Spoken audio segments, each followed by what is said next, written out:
Hello, hello, hello, bonsoir tout le monde. Comment allez-vous ce soir?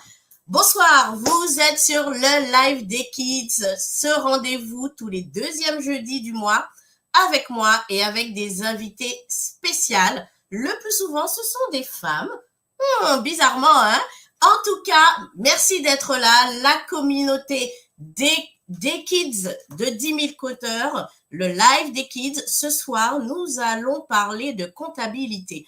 Waouh, la comptabilité, pas toujours sexy, n'est-ce pas? Eh bien, on va voir que si, ça peut être super sexy. Alors, qui suis-je? Peggy Antonius, chef de projet, business analyst, mais également formatrice et CEO d'Entre Kidspreneur, le seul organisme de formation en ligne qui apprend à nos enfants l'entrepreneuriat, la gestion financière et qui les aide à développer les soft skills. Ce soir, je ne suis pas seule, vous vous en doutez. En tout cas, juste, mettez-moi des cœurs, s'il vous plaît. Mettez-moi des cœurs, c'est mon anniversaire ce soir. Mettez-moi des cœurs pour me dire que vous êtes là avec moi, que vous nous écoutez. Et tout de suite, on va accueillir une jeune que je trouve juste extraordinaire. Je la trouve magnifique. Lorsque l'on a préparé un peu ce webinaire, l'enfant est tellement pertinente que je me dis, waouh, mais elle va prendre ma place là, il faut que je fasse attention bientôt. Hein. En tout cas, aidez-moi s'il vous plaît à accueillir Mouna qui va apparaître bientôt, tout de suite, maintenant. Mouna, coucou! Comment ça va? Bonjour. Je vais bien et toi? Je vais super bien, c'est mon anniversaire, je t'ai dit, hein? Je t'ai dit? Joyeux anniversaire. Merci. Mais est-ce qu'on a des commentaires là? Est-ce qu'on a des commentaires sur mon anniversaire déjà là? Est-ce que les gens nous suivent là? Les gens, ils sont pas là ou quoi? Pourtant, je suis sûre qu'ils sont là. Mouna, quoi de neuf? Comment tu te sens? Je vais très bien. Ouais? Tu es prête? Oui. Tu es prête pour notre... Ah, on me met des cœurs. Merci pour les cœurs. Ok. Alors, Mouna, est-ce que tu es prête? Est-ce que tu connais un petit peu la comptabilité? Est-ce que tu sais ce que c'est que ce métier? Est-ce que tu as une idée ou pas du tout, du tout? Non, pas du tout. Ok. Eh ben, moi, je trouve que c'est génial parce que c'est justement ça l'objectif de nos lives des kids. C'est de vous permettre à vous les 9-16 ans de grandir, d'apprendre, de devenir les leaders de demain parce qu'on a besoin de vous pour créer un monde nouveau et nous, on croit en vous. Alors, Mouna, on accueille notre invité? Oui. Ok.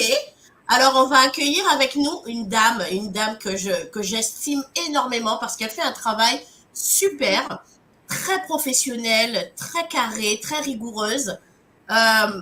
Célia, c'est vraiment quelqu'un que je trouve extraordinaire et je vous conseille d'écouter très très attentivement tout ce qu'elle va nous expliquer sur son métier et sur comment elle a créé aussi son entreprise puisqu'elle est également chef d'entreprise. Célia, à toi de nous rejoindre. Comment vas-tu, Célia? Bonjour Peggy, bonjour Mouna. Joyeux anniversaire Peggy. Bonjour. Vous voyez comment je vous aime, je suis là avec vous ce soir pour mon anniversaire. C'est top, hein? Je peux pas être avec d'autres personnes parce que tu sais Célia, comment c'est important pour moi d'aider notre jeunesse à s'épanouir, à grandir, à avoir tous les outils. Donc, on est là et on est là quel que soit le moment. Qu'est-ce que tu en penses? C'est génial. Alors, sans plus tarder, je vous propose, eh bien, de commencer à échanger sur le thème de la comptabilité. Comme je le disais tout à l'heure, c'est pas forcément un métier qui donne systématiquement envie. On trouve pas ça super sexy quand on est enfant, quand on est jeune. Des fois, on ne sait même pas ce que c'est. Et donc, je pense que c'est l'intérêt ce soir d'expliquer ce que c'est et peut-être de créer des vocations. Mouna, je te laisse la parole. Oui, merci. Pour commencer, j'aimerais savoir c'est quoi la comptabilité? Alors, merci Mouna pour ta question. La première question, qu'est-ce que la comptabilité? Alors moi, je suis experte comptable. Et comme disait Peggy, je travaille donc tous les jours dans le domaine de la comptabilité, qui est un domaine très, très vaste. En fait, si on veut rester très simple, la comptabilité, c'est l'accompagnement des entreprises à la gestion de leurs données chiffrées et à la gestion des flux de la société. Alors, qu'est-ce que les flux en fait? Donc, c'est principalement les flux d'argent, mais ça peut être aussi des flux de personnes qui se traduisent ensuite en argent, des flux de marchandises, des flux de connaissances. Et en fait, la comptabilité, c'est la matière qui englobe cette gestion de flux d'argent et de personnes au sein des entreprises.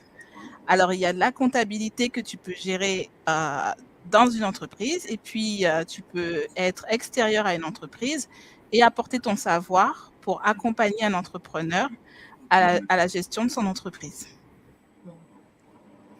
D'accord. Est-ce que ça va, Mouna? Est-ce Oui, que c'est ça clair pour toi, Mouna? Ouais? Ok, super. Alors vas-y, on t'écoute pour ta deuxième question. Qu'est-ce que tu as envie de savoir? Pour ma deuxième question, j'aimerais savoir qu'est-ce que c'est une facture, ça sert à quoi? Alors, comment faire pour Devenir expert comptable. comment faire pour devenir expert comptable? Puisqu'effectivement, on a dit, Célia, que tu étais la fondatrice de l'UBET Expertise, mais que tu es également expert comptable de profession. Alors, qu'est-ce qu'un expert comptable? Alors, Mouna, un expert comptable, c'est un professionnel du chiffre et un professionnel de la comptabilité. Disons qu'un expert comptable, c'est la personne qui est auprès de l'entrepreneur pour l'aider à développer son projet. Un expert comptable, en fait, va lui permettre de gérer sa société, d'avoir des conseils dans les matières juridiques, sur du droit, sur des thèmes de fiscalité, des termes légaux, des termes de ressources humaines et de gestion sociale. Et l'expert comptable va aussi l'aider à faire son bilan, qui est le document qui est demandé à la fin de l'année, pour déclarer ses comptes aux impôts et déclarer ses comptes à des tiers. Donc l'expert comptable, il fait principalement des états financiers, mais il fait aussi beaucoup de conseils et il fait également beaucoup de gestion d'activités en fait entrepreneuriales pour ses clients. Alors, ça peut être de la gestion du digital, ça peut être de la gestion aussi de ressources humaines ou de la gestion des chiffres, des ventes, des activités. Donc, c'est un métier qui est très riche, très vaste, et c'est un métier où on finit jamais d'apprendre parce qu'il y a toujours des évolutions de lois, des évolutions des nouvelles choses qui arrivent. Donc, c'est vraiment une passion. Voilà. Mais Célia, alors, est-ce que enfin, de ce que j'entends, j'ai l'impression que c'est un vrai couteau suisse, l'expert comptable. Il a quand même plusieurs casquettes, il doit être curieux sur plein de choses. Il doit quand même avoir une bonne notion de juridique, une bonne notion un peu de RH, un peu, alors bien sûr de comptabilité, mais de finance. Il y a plein de choses en fait dans ce métier. C'est pas que de la compta, quoi, de ce que j'entends. C'est exactement ça. C'est un métier, d'ailleurs, lorsqu'on fait des études pour devenir expert comptable, on voit aussi beaucoup de matières. Et ensuite, lorsqu'on pratique ce métier, on voit aussi de nouvelles matières qu'on ne connaissait pas. Donc, effectivement, on doit savoir des choses dans des domaines très divers, dans le droit, dans la comptabilité, évidemment, dans l'audit, dans le contrôle de gestion, dans la finance, dans la fiscalité, dans les ressources humaines. Et donc, on s'ennuie vraiment pas du tout, quoi. C'est ça qui est génial.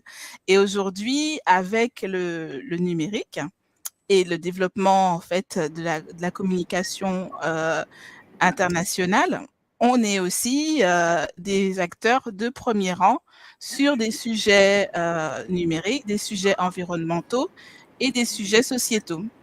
Donc, on n'arrête pas d'apprendre, on n'arrête pas d'être au premier rang parce que quelque part, l'expert comptable, c'est un peu le docteur de l'entreprise.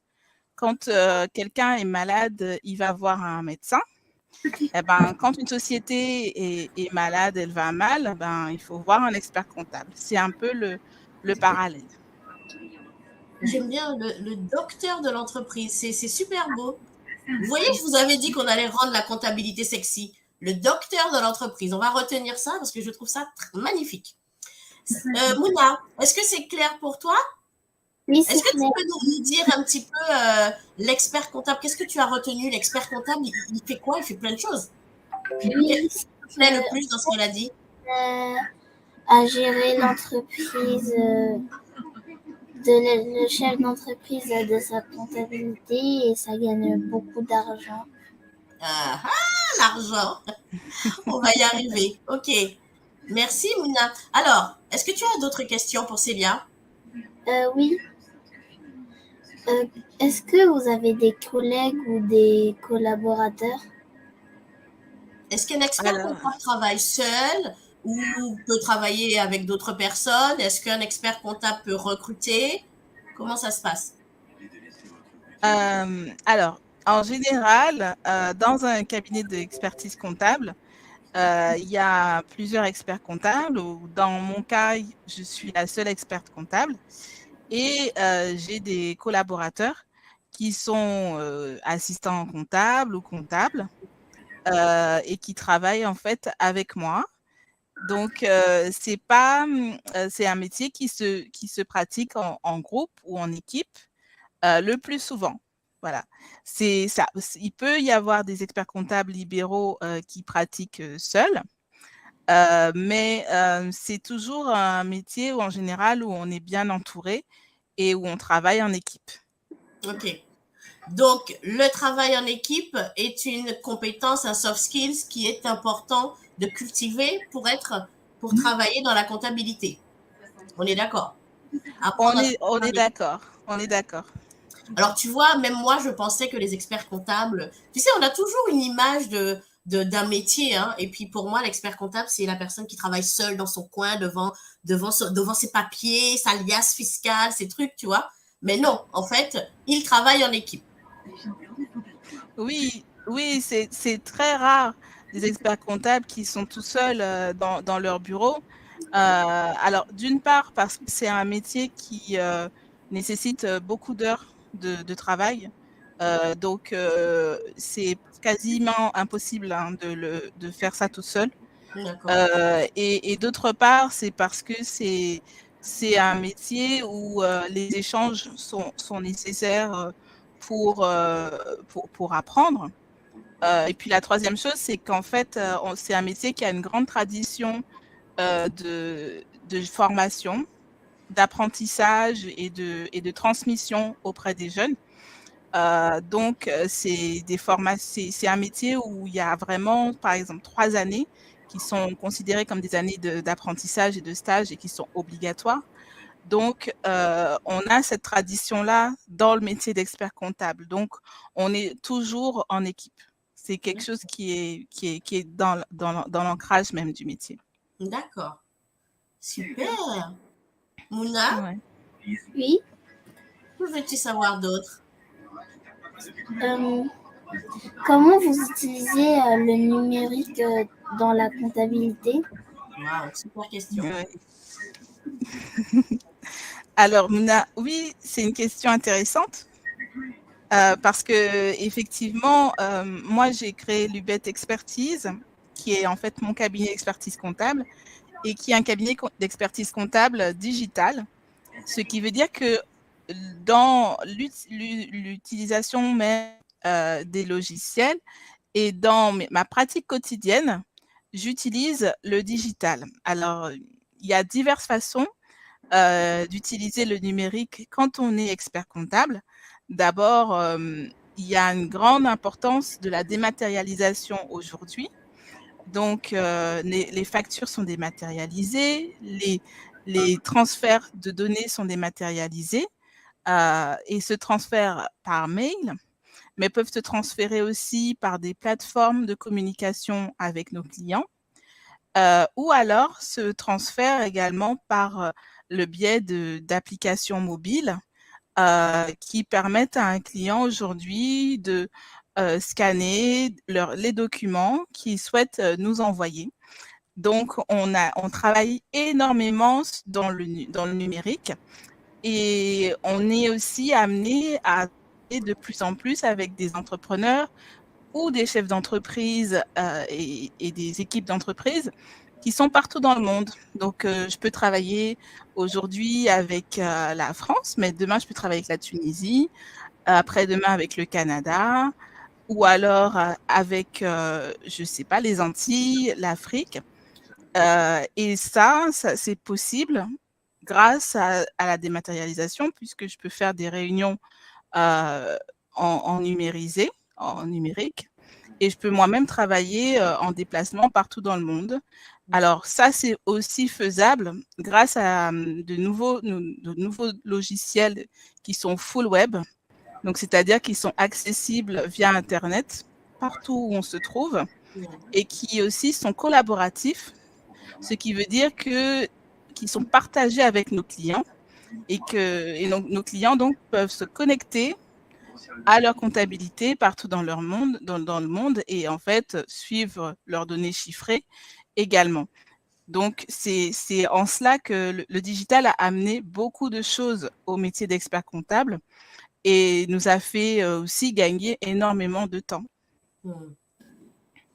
Ok, le digital, un gain de temps, un gain d'activité et des meilleures pratiques, tu dirais également? Alors, des meilleures pratiques également, puisque aujourd'hui, de plus en plus, on travaille via la facturation électronique. La facturation électronique qui va devenir obligatoire à partir de 2024 pour les TPE. Et donc, c'est aussi une façon de fiabiliser l'information et de permettre un meilleur contrôle et un meilleur suivi des données et des flux de la société. Ok. Est-ce que tu dirais, Mouna, excuse-moi, je profite parce que j'ai une question qui me vient à l'esprit là. Est-ce que tu dirais qu'il y a énormément ou suffisamment d'outils de comptabilité sur le marché ou est-ce que il y a encore beaucoup de choses à faire au niveau des applications ou des outils informatiques que l'on peut mettre à disposition des experts comptables?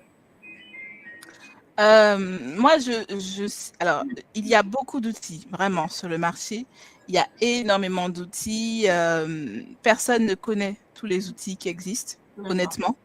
Chaque année, on a un congrès de l'Ordre des experts comptables et je vous avoue que donc, chaque année, je découvre des startups qui se sont montées dans l'année, qui proposent des logiciels. Donc, au-delà de la profession d'expertise comptable, franchement, je rends hommage aussi à toutes ces personnes qui travaillent dans la sphère du métier et qui proposent des choses hyper intéressantes en termes de développement numérique, technique, de développement digital. Maintenant, j'estime, parce que je suis jeune, que c'est pas assez. Donc, j'encourage toutes les personnes qui veulent se lancer dans ce secteur-là de développement d'outils, de logiciels comptables ou de gestion, parce que c'est encore des métiers qui sont nécessaires, parce qu'il y a une évolution constante des technologies et qu'on est aujourd'hui sur une lancée qui veut que la technologie évolue beaucoup plus vite qu'il y a quelques années. Donc, évidemment, on aura besoin d'évolutions techniques sur ces sujets-là et d'experts et de jeunes et de personnes qui vont voir ailleurs ce qui se fait et qui vont ensuite développer de nouvelles choses. Donc, pour moi, je dirais qu'il y en a beaucoup aujourd'hui, mais il n'y en a pas assez et qu'on peut toujours faire quelque chose de mieux et d'innovant. Ok. J'espère que la communauté d'10 000 codeurs a bien entendu ton message et que les prochaines grosses innovations en comptabilité vont venir de chez nous. Hein? C'est ça qu'il nous faut là, vraiment. Ok, super. Mouna, je te laisse reprendre la suite. Ok.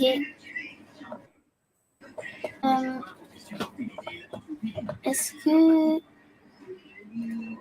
comment vous utilisez? Est-ce que c'est bien payé? Ah, alors est-ce que L'expert comptable est un métier qui est bien payé. Alors, tu nous expliquais aussi qu'il y a l'expert comptable et il y a des assistants comptables. Est-ce que tu peux nous expliquer un petit peu la différence peut-être j'imagine que c'est au niveau des études et ensuite au niveau des salaires. Hein, alors alors dans un cabinet d'expertise comptable classique, on peut retrouver des experts comptables, des assistants comptables, aussi des personnes qui travaillent sur le juridique, sur les ressources humaines, la gestion sociale, des personnes qui ont d'autres types de métiers aussi qui tournent autour de la gestion de l'entreprise. Donc, la question du salaire, elle est compliquée parce que au final, on gagne pas forcément bien ou moins bien en tant qu'expert comptable parce que d'abord, on est des entrepreneurs. Donc, au-delà du fait, en plus d'être expert comptable, quand on est indépendant, on est entrepreneur. Donc, finalement, on gagne un salaire qui correspond à peu près au chiffre d'affaires qu'on arrive à tirer. Donc, en fait, disons que si on tire un gros chiffre d'affaires, on a un gros salaire. Si on n'a pas un gros portefeuille, ben, on n'a pas un gros salaire. C'est comme ça. Maintenant, en termes effectivement, en termes de salaire, c'est un métier qui peut être très, très bien payé si on travaille dans des gros cabinets d'expertise et qu'on est associé sur des grands groupes de grands cabinets. C'est vrai. Donc, voilà. Donc, la différence entre un comptable et un expert comptable, ça peut être le salaire, c'est vrai. Moi, j'aimerais pas forcément axer que sur cette partie monétaire. C'est vrai que c'est une grosse différence aussi par rapport aux études, puisque un comptable peut être comptable 2 ans après le bac. Un expert comptable, c'est 8 ans d'études. Donc, c'est une vraie différence. Et puis, un expert comptable a plusieurs casquettes, alors qu'un comptable, en général, est plutôt spécialisé dans un domaine. Il est moins polyvalent.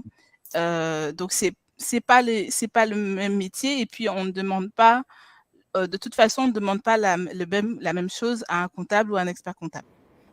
Ok. Mouna, c'est clair pour toi? Oui. Ok. Super intéressant. Hein. D'ailleurs, on a des commentaires qui disent intéressant. Oui, vraiment, vraiment très intéressant. Donc, tu disais que des experts comptables peuvent travailler, donc être salariés en fait, et des experts comptables sont entrepreneurs. En fait, c'est ça. Il y a les deux possibilités. C'est-à-dire que, en fait, dans la déontologie, un comptable ne peut pas ouvrir un cabinet d'expertise comptable. C'est interdit par la loi. D'accord. Un comptable peut travailler pour un expert comptable qui a un cabinet d'expertise comptable. Donc, c'est très différent. L'expert comptable, lui, il a les diplômes. Il peut s'inscrire donc à l'ordre des experts comptables et il a autorité pour valider la saisie, la tenue et l'établissement des comptes, d'où cette autorisation d'ouvrir un cabinet qui est dédié que pour l'expert comptable. Ok. Ça va, Mouna? Oui, ça va. Est-ce que ça te donne envie de devenir expert comptable ou d'en apprendre un peu plus sur la comptabilité? Oui. Mouna, elle va nous faire des applications, des logiciels de comptabilité. Tu vas voir, Célia, on en reparlera. Super, Mouna. Qu'est-ce que tu as envie de savoir d'autre? J'aimerais bien savoir c'est quoi une facture et ça sert à quoi? La facture. Est-ce que tu as déjà utilisé des factures, Mouna? Est-ce que tu en as déjà vu? Non, je pense pas. Tu vois pas ce que c'est. Ouais, bah, c'est une très très bonne question parce que je pense que beaucoup d'adultes ne se rendent même pas compte de tout ce qu'il peut y avoir sur une facture. Tu confirmes, Célia? C'est vrai que en fait, la facture, c'est un sujet à la fois simple et compliqué. Ok.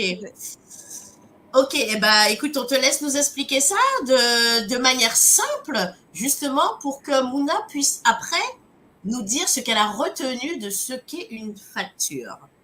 Alors, Alors, je c'est sais le pas si, moment où on prend des notes. Hein.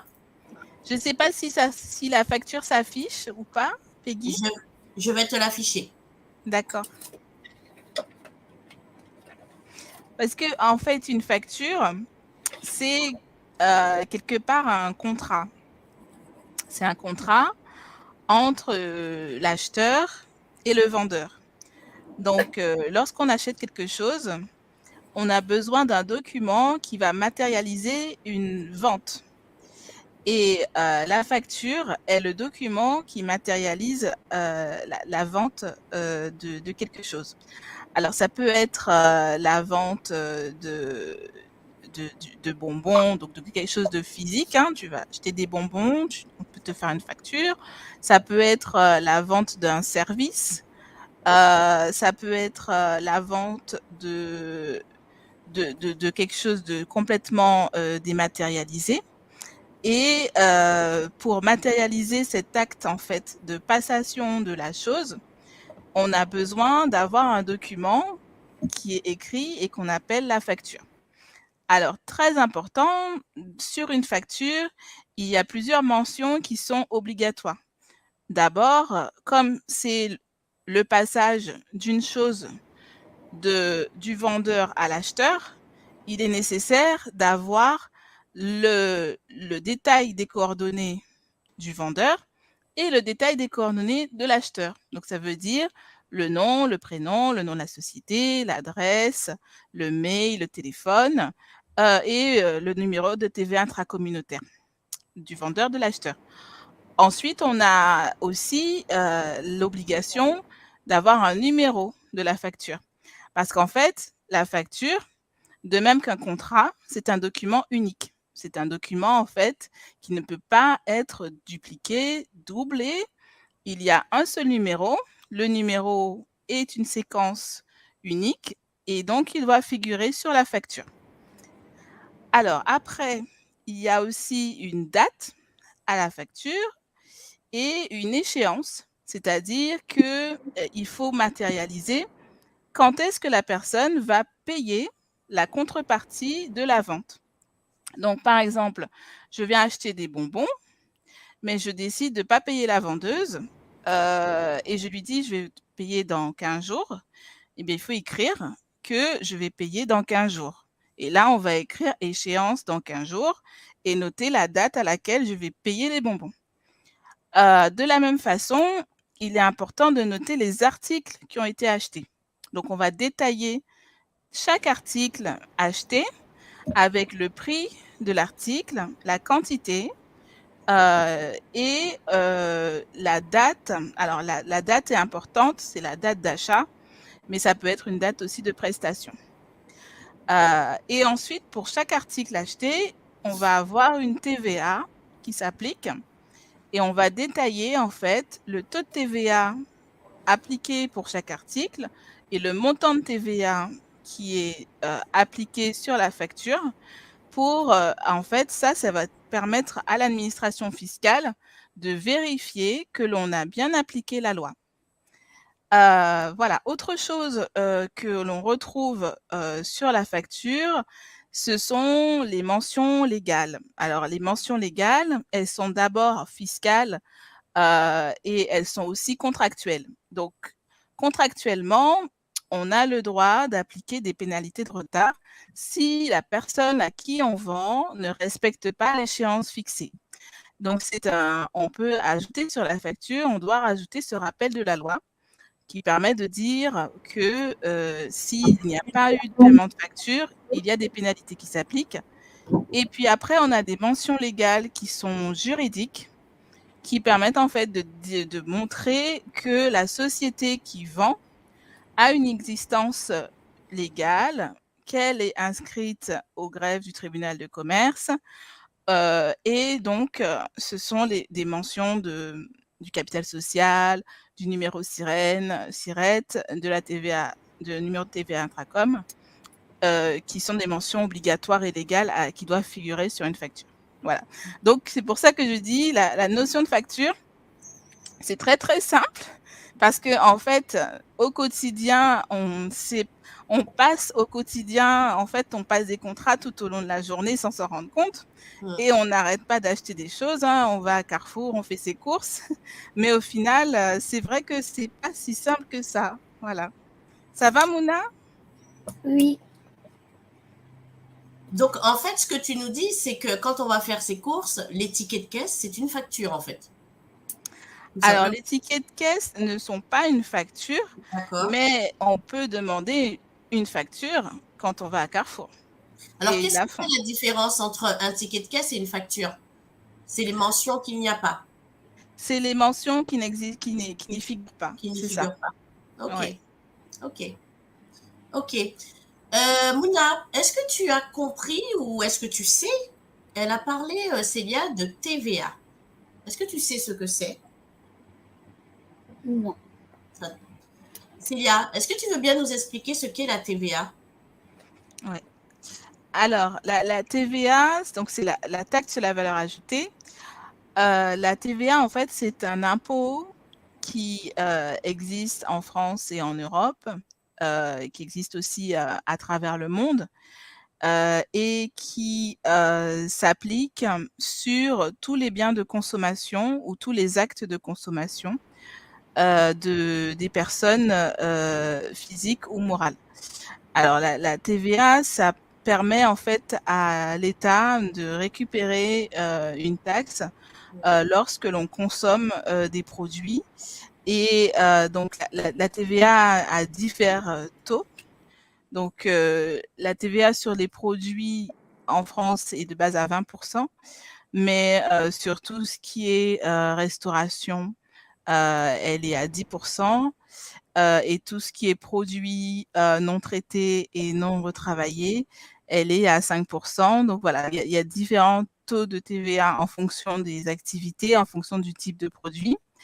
Et c'est une taxe qui s'applique à chaque fois que, en fait, toi, consommateur, tu achètes quelque chose. Hmm. Ok. Donc, pour résumer, la TVA, c'est un impôt, c'est une taxe que l'on paye systématiquement, même si on ne s'en rend pas compte, puisqu'on ne s'en rend pas compte, hein, mais on la paye systématiquement quand on a un acte d'achat. Elle va dépendre de ce qu'on achète, donc du type de bien qu'on achète, de bien ou service qu'on achète, et donc il y a des taux de TVA différents. C'est ça? C'est ça. En fait, Alors c'est moi, que je vais vous donner un petit exercice à faire. Vous allez regarder une facture et vous allez regarder quelle est la TVA que vous avez sur les factures. Je pense que c'est bien de faire ça pour apprendre à lire des factures. Il est jamais trop tôt pour apprendre à lire des factures. Qu'est-ce que tu en penses, Célia? oui, ça peut être un très bon exercice pour les enfants Ouais. de pouvoir apprendre à lire une facture, bien sûr. Mouna, est-ce que tu peux, avec tes mots, nous expliquer ce que tu as compris d'une facture? Qu'est-ce qu'une facture? C'est un contrat entre l'acheteur et le vendeur. Et c'est un document de vente, par exemple, si on a des factures pour le loyer, il faut le nom, le prénom, le numéro de téléphone. Il y a une date à la facture. Et quand, par exemple, je vais à l'épicerie, à Carrefour, je vais demander des bonbons et je peux demander une facture si je veux. Et, et voilà. Super, super, Mouna, très bien. Effectivement, tu l'as bien résumé, une facture, donc il y a deux parties. Il y a celui qui achète et il y a celui qui vend. Une facture, comme tu l'as dit et comme Célia nous l'a expliqué, il y a des mentions obligatoires. Donc, tu en as donné certaines, hein, les coordonnées, le numéro, la date. Voilà, il y a toute une série de l'échéance, il y a toute une série de données obligatoires. La différence entre le ticket de caisse qu'on va trouver à Carrefour et la facture, bah, c'est qu'il n'y a pas toutes ces mentions obligatoires. Célia, n'hésite pas à m'arrêter si je me trompe, hein. Oui, oui, c'est ça, c'est ça. Okay. On a parlé de TVA. La TVA, c'est un impôt que l'on paye systématiquement à chaque fois qu'on va consommer quelque chose, qui va différer en fonction, puisqu'il y a différents types de TVA, qui va donc différer en fonction de ce qu'on achète. C'est ça, hein? C'est ça, exactement. Ok. Mouna, tu as envie de devenir expert comptable? Là, ça me donne beaucoup envie. Après Ouais. tout ce que j'entends, ça me donne envie. Célia, tu crées des vocations là ce soir. C'est bien, c'est bien. En tout cas, Mouna, bravo pour ton récap. Bravo. Ah ben voilà, il y a Suzanne qui te félicite et qui te dit bravo pour ce récap. C'est super bien. Je pense que c'est très important qu'on apprenne à nos enfants des petits outils comme ça, des choses qui sont dans notre quotidien en fait et qui puissent, avec leurs mots, réexpliquer ce qu'ils ont compris. C'est comme ça qu'on se rend compte si on a compris ou pas d'ailleurs, hein. Si on peut réexpliquer, c'est qu'on a compris. Et toi, Mouna, tu as super bien expliqué, tu as super bien récapitulé. Merci beaucoup, Mouna, pour tout ça. Célia, est-ce que tu as beaucoup de jeunes qui viennent dans ton cabinet pour faire des stages, pour apprendre le métier d'expert comptable ou de comptable? Oui, j'ai beaucoup de jeunes qui sont intéressés, qui viennent en stage ou en apprentissage pour apprendre le métier et pour se former. Et moi, j'adore former de toute façon, donc je suis ravie de les accueillir. Super. C'est bien. Et à partir de quel âge, donc, si j'ai bien compris, comptable, c'est 2 ans après le bac, c'est bac plus 2. C'est ça, hein. Et ceux qui sont assistants comptables, puisque tu nous as parlé assistant comptable, c'est quel niveau? On peut être assistant comptable avec un bac pro en comptabilité. Ou on peut être assistant comptable aussi avec un BTS comptable lorsqu'on est débutant. Ok. En fait, quand on débute le métier, on est assistant comptable. Ensuite, on devient comptable, puis comptable expérimenté. Et on peut passer de comptable à expert comptable en reprenant des études ou quelque chose comme ça? C'est possible? Alors, oui, c'est faisable, mais le plus souvent, lorsqu'on veut devenir expert comptable, on prévoit ses études à l'avance. D'accord. Donc, le parcours d'expertise comptable, c'est classiquement le DCG qui se fait en 3 ans, le DSCG qui c'est au niveau bac plus 5, et ensuite le DEC qui est niveau bac plus 8. En fait, donc c'est pour ça qu'il faut 8 ans. Et après le DSCG, en fait, il faut 3 ans pour suivre un stage en entreprise. Mais en parallèle du stage, vous avez aussi de la formation, des cours, des examens qui permettent de valider par la suite un mémoire, un oral, un grand oral en fait, et des épreuves écrites du diplôme d'expertise comptable en fait, qui est le DEC.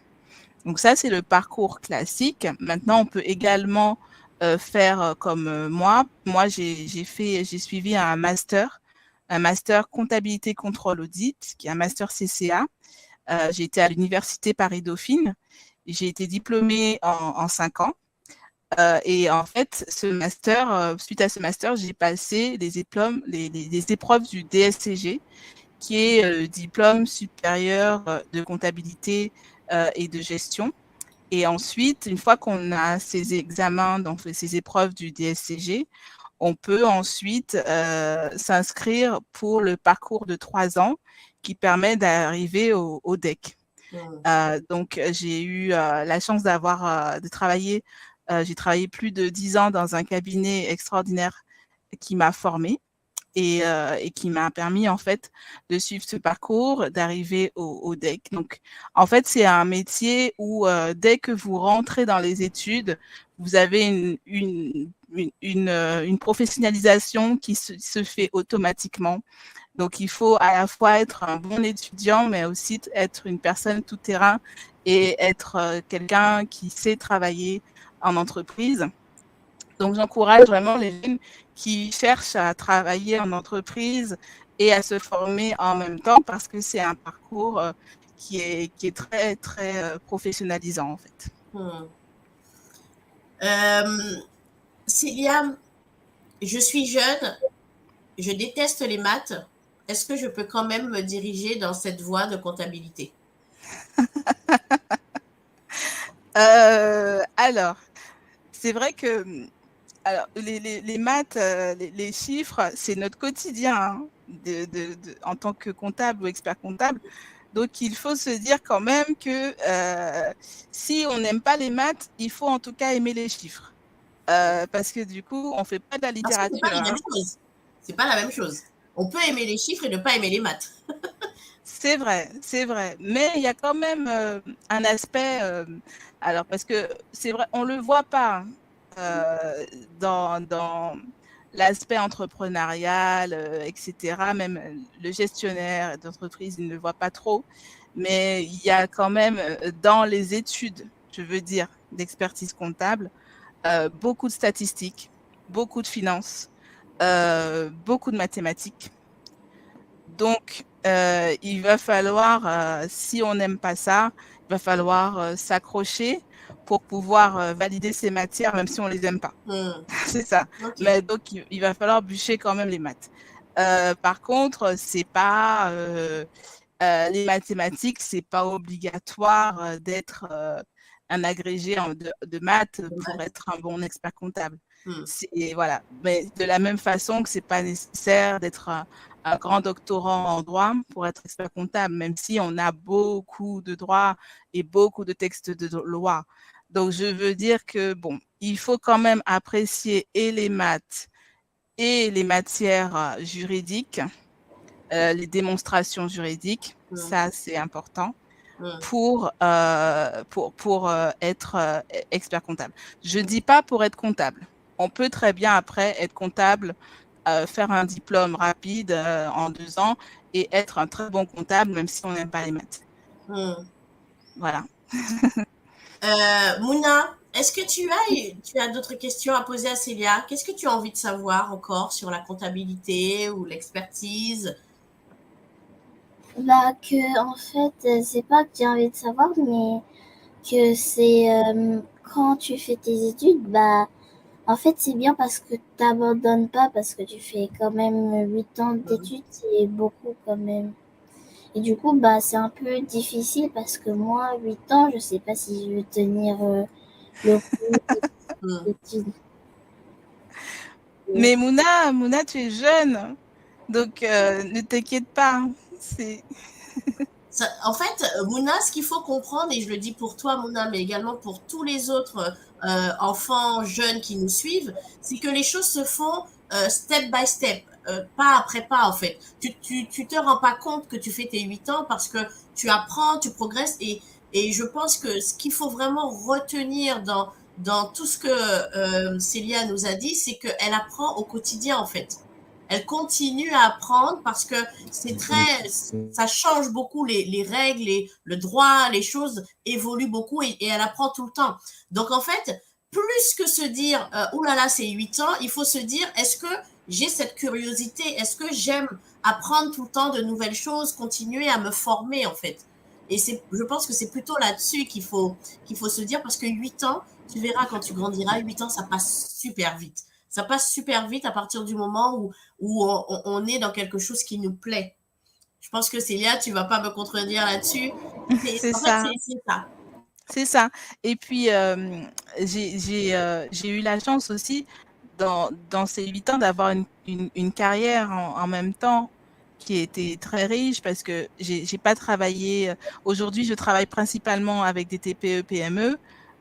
Au cours des 8 ans d'études, j'ai travaillé avec des groupes. J'ai fait d'autres domaines de la compta qui sont plutôt de la consolidation de comptes de groupe, de l'analyse de gestion, de l'analyse financière, de la communication financière. Donc, en fait, Mouna, il faut se dire que les 8 ans, c'est aussi un parcours pendant lequel tu vas apprendre, tu vas rencontrer plein de gens dans différents milieux. Ça, c'est extraordinaire et c'est un métier où beaucoup de gens pensent qu'on est derrière nos petits écrans enfermés dans une pièce de 8 mètres carrés sans fenêtre à dépérir. Mais en fait, c'est pas vrai. C'est un métier où on rencontre tous les jours des gens et on fait des rencontres extraordinaires pendant même nos études. Et ça a fait qu'on ne voit pas passer le temps. On ne voit pas passer le temps du tout au fil du temps, on change, on grandit soi-même et on découvre les matières, les métiers, les domaines, les modes de travail, etc. Et on évolue avec ça. Et ça construit quelqu'un. Donc c'est vraiment, c'est pas du tout un métier où tu vas t'ennuyer. Et justement, Mouna, dis-moi, d'après toi, qu'est-ce qu'il faudrait comme compétence, les fameux soft skills, qu'est-ce qu'il faudrait comme compétence pour être un expert comptable? Est-ce que tu vois c'est quoi les soft skills? Est-ce que ça te parle déjà, ce terme? C'est pas. Alors, je vais t'expliquer les soft skills. Ce sont les compétences qu'on appelle de savoir-être. Tu sais, il y a des compétences que l'on connaît, qu'on appelle les savoirs, parce qu'on va avoir des diplômes, on va aller à l'école, on va apprendre les maths, on va apprendre à lire. Ça, ce sont des savoirs. Ensuite, on a tous les savoir-faire. C'est des choses que je sais faire. Je sais allumer un ordinateur. Je sais dribbler si je suis un footballeur. Ensuite, il y a les compétences de savoir-être qu'on appelle les soft skills, qui sont d'autres compétences, comme son nom l'indique, de savoir-être, qui vont être des postures, un état d'esprit. Et c'est ces compétences-là, aujourd'hui, qui sont les plus recherchées dans les entreprises quand on travaille avec d'autres personnes. Donc, je vais vous donner un exemple pour être un peu plus clair, parce que je sais qu'il y a beaucoup d'enfants et de jeunes qui nous suivent. Un exemple de savoir-faire et savoir-être. Si je suis une infirmière, par exemple, ce que je dois savoir, eh ben j'aurais appris l'anatomie, le corps humain, par exemple. Donc ça, ce sont mes savoirs, un de mes savoirs. Ce que je sais faire, c'est faire une piqûre. Je sais faire une piqûre. Mon savoir-être, un de mes savoir-être, ça va être d'aimer les gens. Si je n'aime pas les gens, par exemple, eh bien, je ne vais pas être infirmière parce que quand même, infirmière, c'est travailler avec des gens. Donc, en fait, c'est comme ça que l'on voit, que l'on apprend qu'est-ce que c'est que le savoir-faire et le savoir-être. Je vais vous donner un autre exemple avec un footballeur. J'imagine qu'il y a plein de personnes qui aiment le foot. Le savoir d'un footballeur, eh bien, il va savoir les règles, il va connaître les règles du foot, chose que je ne connais pas. Moi, je suis nulle en foot, mais il faut connaître les règles du foot pour être un bon footballeur professionnel, d'accord ? Le savoir-faire d'un footballeur, ça va être de savoir dribbler, par exemple. Son savoir-être, ça va être de savoir travailler en équipe, donc, puisqu'il n'est pas tout seul sur le terrain. Donc, il va savoir travailler en équipe, donner la bonne passe au bon moment. Ça, c'est ce qu'on appelle apprendre à travailler en équipe. Il va savoir également communiquer. Tu les vois, les footballeurs, ils doivent effectivement communiquer, parler, dire oh, j'ai fait un bon match, ou bien la prochaine fois, je ferai un meilleur match. Ils doivent avoir confiance en eux. Un footballeur qui n'a pas confiance en lui, c'est difficile. Voilà un peu ce genre, c'est ce qu'on appelle les soft skills, les compétences de savoir-être, et il y en a énormément. Il y a beaucoup de compétences de savoir-être. Alors ma question pour toi, c'est, d'après toi, qu'est-ce qu'il faudrait comme savoir-être, comme donc soft skills, pour être expert comptable? Célia a le droit de te souffler, puisque c'est quand même notre experte. Oui. D'après toi, qu'est-ce qu'il faudrait? Il faut parler pour les entreprises, pour leur parler, pour leur proposer une offre. Oui. Il faut savoir connaître les bases de l'ordinateur. Et il faut savoir faire des maths aussi. Même si on n'aime pas, il faut savoir pour faire un expert comptable.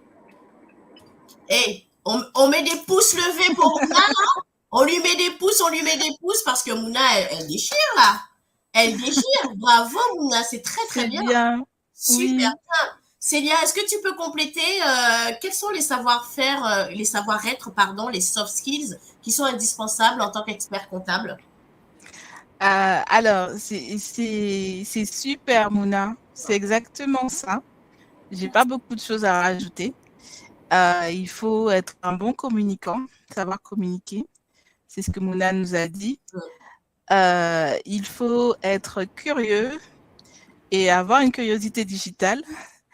Et donc, avoir cette curiosité d'aller chercher des nouveautés en informatique et avoir une appétence pour l'informatique, ça c'est important. Parce que en fait, on est dans des métiers où on utilise beaucoup de logiciels différents et dans une journée, on peut utiliser 5, 6, 10 logiciels différents.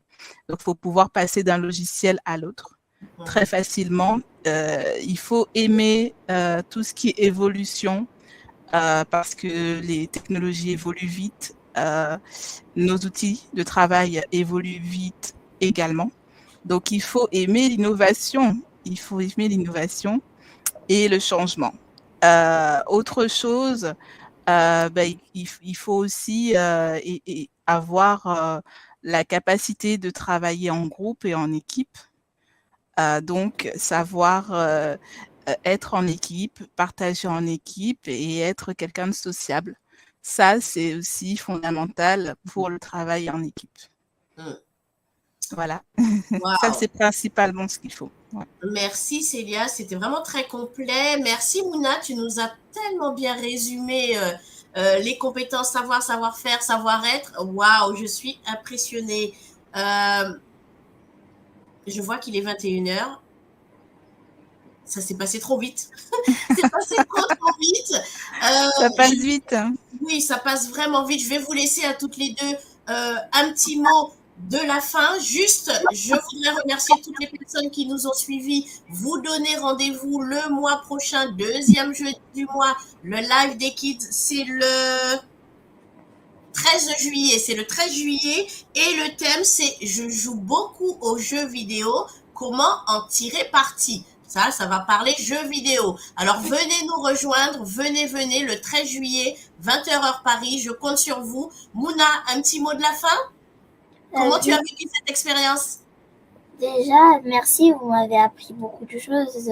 Je suis contente de découvrir plus de choses dans ma vie. Et merci, Célia, pour ce que tu m'as dit. J'ai beaucoup appris. Merci beaucoup. Merci, Mouna. Merci, Mouna. Merci. Et puis, merci pour l'invitation aux 10 000 codeurs et à Entre Kidpreneurs. Avec grand plaisir, Célia. C'était vraiment un super moment. J'espère que toutes les personnes qui nous ont suivis ont appris autant que moi, autant que Mouna, parce que, comme je le dis tout le temps, il n'y a pas d'âge pour apprendre. Vraiment, si vous souhaitez contacter Célia, n'hésitez pas. Lubet Expertise, vous allez sur son site qui est super bien fait. En plus, vous pouvez prendre des rendez-vous en ligne et ça, moi, j'adore. Moi qui suis toujours à courir après le temps, c'est top. Vous pouvez prendre un rendez-vous avec elle. Elle est, vous l'avez vu, hein, non seulement elle est super professionnelle, mais en plus elle est très bienveillante et elle vous accueille toujours avec le sourire. Donc merci Célia pour tout ça. Merci Mouna d'avoir été mais tellement exceptionnelle avec en résumant qu'est-ce qu'une facture, en expliquant les compétences qu'il faut pour être un expert comptable. Je te souhaite vraiment beaucoup de belles choses parce que tu es une belle personne. Merci infiniment. Au revoir tout le monde. On va pas aller plus loin puisqu'on doit tenir notre timing. Au revoir, au revoir. Bye bye.